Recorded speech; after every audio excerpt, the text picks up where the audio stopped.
So I assume that you just got the news, Pac-12 Offensive Player of the Week. We talk about the honor. It's a cool award. Really, I'm just happy about the win. I think it's really more than anything a reflection of my teammates. Even though I might be the one who's actually winning, I think it says more about my teammates than it does about myself. Well, the third consecutive game week where Beavers been honored Player of the Week in some position. So. Yeah. It's pretty cool. I mean, I think it shows a lot about our team. With Keith and DJ winning it as well. I mean, I think it shows that we got a lot of guys in all areas. But like I said, more than anything, I'm happy about the win. A lot of that was your passing yards, obviously, but throwing to Cooks and Wheaton, what's it like throwing to both of those guys in the sense that they got two big threats? I think it's great. To have two guys like that. I mean, I've said it before, but it makes it easy on me.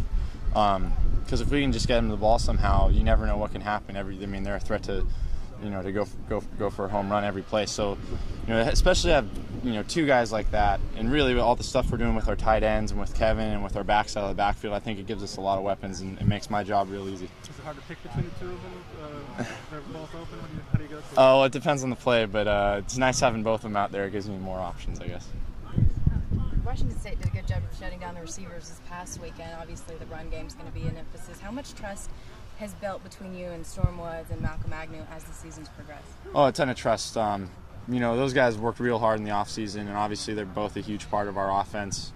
I think our O-line's been great, so I think really it's, the thing we have going with everyone in all phases of the offense is awesome. I think that's a good sign, but we're looking to continue to build on that. I always love seeing the pictures after the game, the tweeting out from the planes. What is that plane ride home like, especially this past weekend? Oh, it was awesome. I think everyone was pretty tired. We didn't get back to like 5 a.m., but it's a little easier to stay up and enjoy it after a nice win like that. Did you feel like you just had a lot of time? I mean, talk a little bit about your offensive line and what they've done the last couple of weeks. I can't say enough about them. They've been real physical up front, real sharp in all the protections and all the calls they have to make.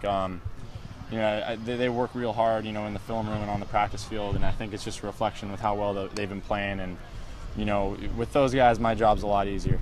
Isaac Samalu was 1 year ago was playing high school ball. He looks like a seasoned veteran out there. Are you seeing that from behind? Oh, absolutely. Isaac, since he's came in, it's been seamless. I'd say obviously he's physically ready and he's obviously a great blocker. But what's really impressed me is just how sharp he is in all the calls that he has to make, because that's a huge part of our offense is how smart the center is, and he's been great from day one with that. A lot of the times your receivers, the two guys, of course, Cooks and Wheaton, seem to be wide open especially early in the game. Were you surprised at how open they were early?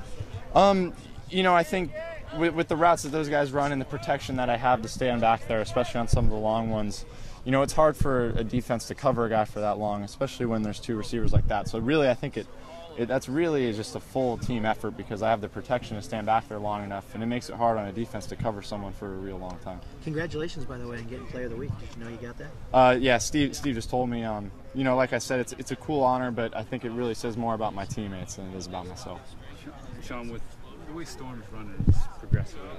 Mentally and physically, it just looks great. For you, what do you feel mentally when you see a guy you're able to run the ball with so much success consistently throughout a game?